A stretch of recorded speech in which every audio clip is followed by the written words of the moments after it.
Jai Hind friends, welcome to Step 4 Special. Today in this video we will discuss DED-HI paper 6 unit 4.2.1 structure method के जो areas हैं किस प्रकार से उनके लिए जो टेक्निक्स हैं उनका निर्माण किया गया है और किस प्रकार से इनको लागू किया जाता है। आइए इन सब के बारे में जानते हैं किस प्रकार से जो श्रवण बाधित बच्चे हैं उनमें भाषा वाणी विकास के लिए इस मेथड को यूज़ किया जाता है।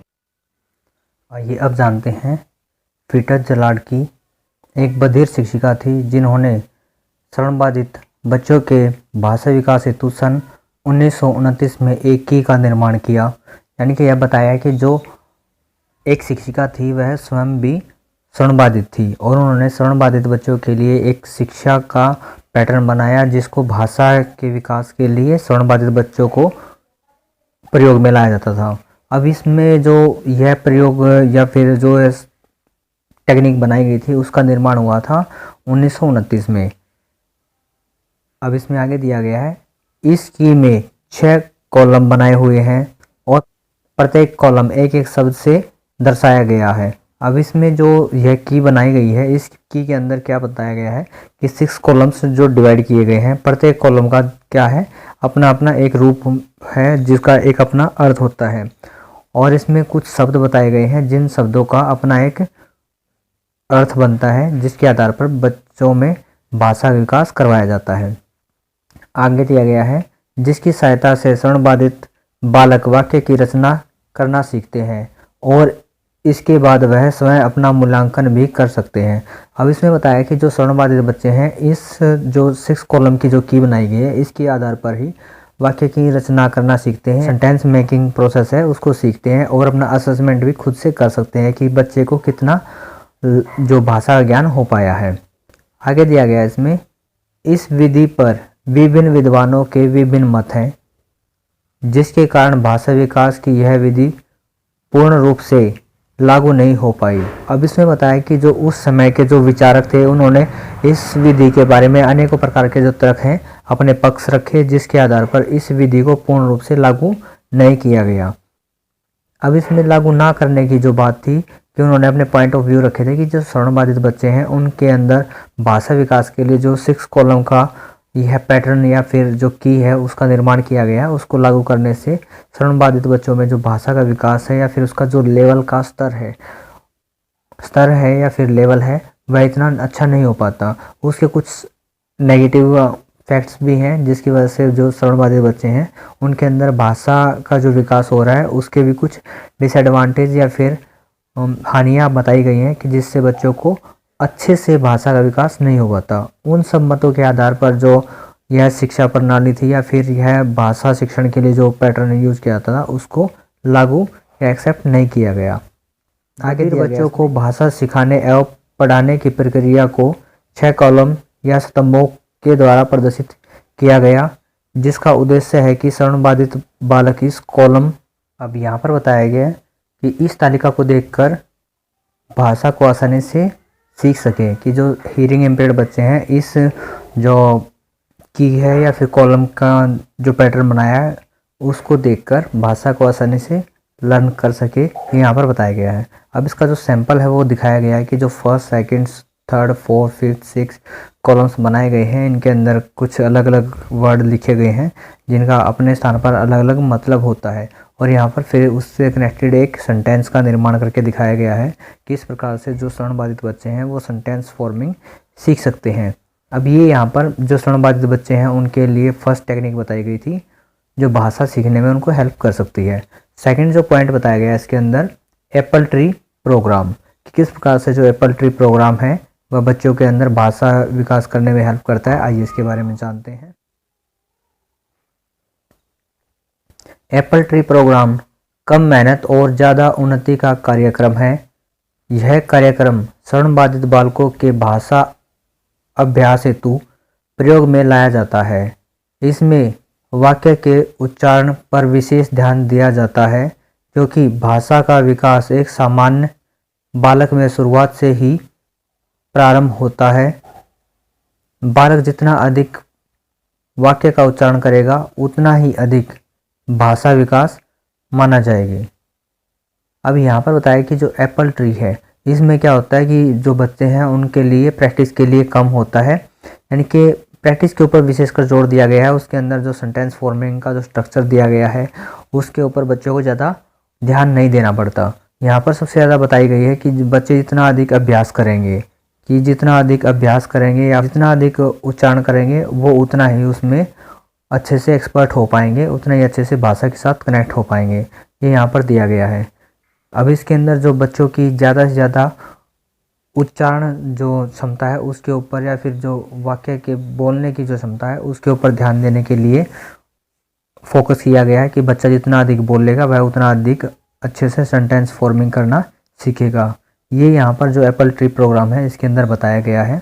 आगे इसमें दिया गया है, जिस प्रकार सामान्य बालक को पठन हेतु अभ्यास पुस्तिका का उच्चारण कराया जाता है, उसी प्रकार श्रवण बाधित बालकों के भाषा विकास हेतु परीक्षण अभ्यास के लिए कुछ नमूने मॉडल्स का निर्माण किया गया है। अब यहाँ पर बताया कि जो सामान्य बच्चे हैं उनके अंदर जो पठन कौशल है उसका विकास करने के लिए, या फिर उसको अच्छे से डेवलप करने के लिए जो बच्चों की अभ्यास पुस्तिका है उसका उच्चारण करने को कहा जाता है। उसी प्रकार जो श्रवण बाधित बालक हैं उनके अंदर भाषा विकास हेतु जो परीक्षण है उसके कुछ नमूनों के आधार पर उनको तैयारी करवाई जाती है। अब ये यहाँ पर बताया गया है, श्रवण बाधित बच्चों के पठन अभ्यास के कुछ निम्नलिखित नमूने हैं। आइए यहाँ पर जानते हैं कि जो उनके अभ्यास के कुछ नमूने हैं या फिर मॉडल्स हैं, किस प्रकार से वे बच्चों की हेल्प करते हैं भाषा शिक्षण के अंदर। फर्स्ट दिया गया इसके अंदर प्री टेस्ट, फिर दिया गया पोस्ट टेस्ट। मतलब प्री टेस्ट दिया गया कि जब बच्चे को भाषा शिक्षण के लिए या फिर प्रशिक्षण के लिए तैयार किया गया है, उसको अप्लाई किया गया, उससे पहले जो उसका टेस्ट होता है भाषा लेवल जानने के लिए। फिर बच्चे के साथ जो अभ्यास करवाया गया उसके बाद का जो टेस्ट होता है कि बच्चे ने कितना भाषा अर्जन किया है, उन सब के लिए। थर्ड दिया गया है workbook and oral test, कि जो उसकी वर्क बुक है उसका टेस्ट और ओरल टेस्ट, उससे जो उच्चारण है उसके बारे में जो सेंटेंस फॉर्मिंग है उससे संबंधित जो उसका परीक्षण है वो किया जाता है। 4 पॉइंट दिया गया है इसके अंदर। A teacher manually design to learn 10 sentence pattern. अब यहाँ पर एक जो शिक्षक होता है वह 10 वाक्यों का एक सेंटेंस का फॉर्मिंग है वह करता है, जो बच्चे को सिखाने या फिर प्रैक्टिस कराने में हेल्प करता है। 5 दिया गया इसके अंदर a series of short story book, यानी कि उसके अंदर क्या किया जाता है कि बच्चों के लिए शॉर्ट स्टोरी बुक्स का कलेक्शन किया जाता है कि बच्चे को स्टोरी बहुत पसंद होती है, इसलिए वह उनको पिक्चर्स को देखेगा और स्टोरी को पढ़ने का प्रयास करेगा कि क्या उसके जो पिक्चर के बैकग्राउंड में इंफॉर्मेशन दी गई है। उन सब चीज़ों के साथ जब बच्चा कनेक्ट होता है तो बच्चों के लिए भाषा निर्माण या फिर जो सेंटेंस फॉर्मिंग है उसमें हेल्प मिलती है, और श्रवण बाधित बालक होते हैं उनके अंदर भाषा का विकास हो पाता है। ये यहाँ पर बताया गया है। आइए यहाँ पर जानते हैं इनके बारे में डीपली। प्री टेस्ट, यह परीक्षण भाषा शिक्षण के पूर्व की प्रक्रिया है जिसमें शिक्षक शिक्षण से पूर्व अपने छात्रों का भाषा परीक्षण करता है। इसके बाद फिर शिक्षक भाषा शिक्षण का कार्य आरंभ करता है। अब यहाँ पर जो हम पहले डिस्कस कर चुके हैं कि जो प्री टेस्ट होता है वो क्या होता है कि जो शिक्षा है या फिर भाषा विकास है उसे करने से पहले जो लेवल बच्चे की जांच करने के लिए अध्यापक करता है उसको प्री टेस्ट के नाम से जाना जाता है। सेकंड पॉइंट दिया गया इसके अंदर पोस्ट टेस्ट, यह परीक्षण श्रवण बाधित बच्चों को भाषा शिक्षण दिए जाने के बाद की प्रक्रिया है। इस टेस्ट के द्वारा शिक्षक को यह ज्ञात हो जाता है कि बच्चे में भाषा का विकास कहाँ तक पहुँचा है या कहीं तक पहुँचा है। इसके अंदर जो सेकंड पैटर्न बताया गया है इसमें जो भाषा डेवलपमेंट है उसके लिए जो स्टेप अपनाया गया था उसके बाद का प्रोसेस बच्चे के सामने प्रयोग किया जाता है उसके आकलन के लिए कि बच्चे के अंदर जो भाषा का ज्ञान है या फिर उसके अंदर जो डेवलपमेंट है वो कितना हो पाया है उस लेवल को जानने के लिए।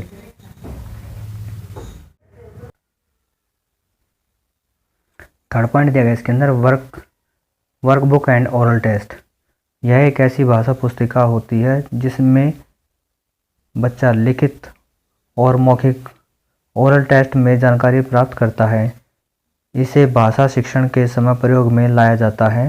वर्कबुक के माध्यम से छात्र लेखन कौशल में निपुण हो जाता है। जबकि ओरल टेस्ट के द्वारा भाषा का विकास होता है। भाषा शिक्षण का यह माध्यम एप्पल ट्री प्रोग्राम का एक महत्वपूर्ण एवं सफल माध्यम माना जाता है। अब इसके अंदर क्या बताया गया कि जो वर्कबुक है उसके द्वारा क्या होता है कि बच्चा उसके अंदर हैंडराइटिंग करता है तो उसके अंदर जो लेखन कौशल है उसका डेवलपमेंट हो जाता है। ओरल टेस्ट है, जो ओरल टेस्ट सीरीज है उसके द्वारा बच्चे के अंदर भाषा का विकास होता है कि वह कितना अच्छे से जो कंटेंट है उसको एक्सप्लेन कर सकता है या फिर उसके साथ कनेक्ट कर सकता है। इन सब एस्पेक्ट्स को पूरा करने के लिए जो वर्कबुक है और ओरल टेस्ट है उन सब का प्रयोग किया जाता है। 4 पॉइंट दिया गया इसके अंदर, a teacher manual design to teach tense and tense pattern. आइए इसके बारे में जानते हैं। यह विशेष शिक्षक द्वारा बनाया गया एक अनुक्रम या नमूना होता है जिससे श्रवण बाधित बच्चे के भाषा विकास हेतु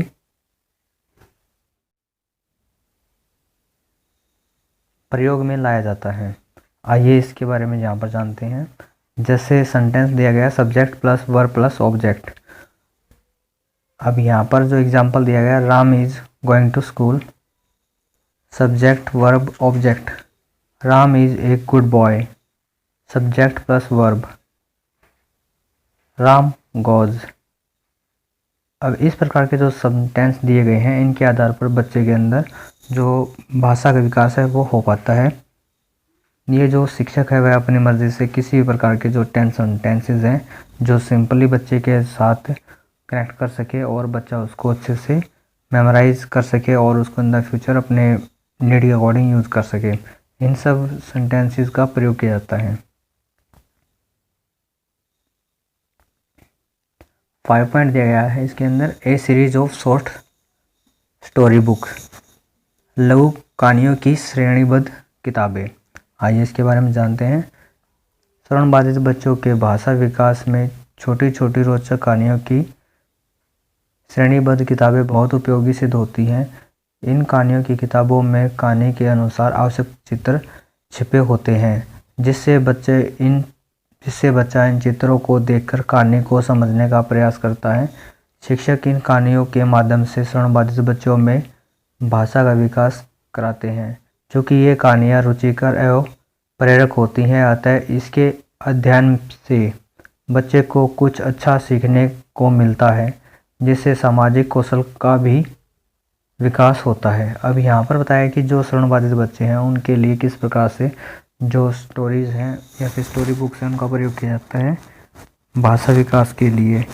कि जो श्रवण बाधित बच्चे हैं उनके लिए कहानियों का इस प्रकार से प्रयोग किया जाता है कि उनके अंदर जो चित्रकला है या फिर जो पिक्चराइज कॉन्सेप्ट है उसको सिखाने के लिए या फिर उसके माध्यम से शिक्षक है जो हियरिंग इम्पेयर्ड बच्चे हैं उनके अंदर लैंग्वेज का डेवलपमेंट कर सकता है।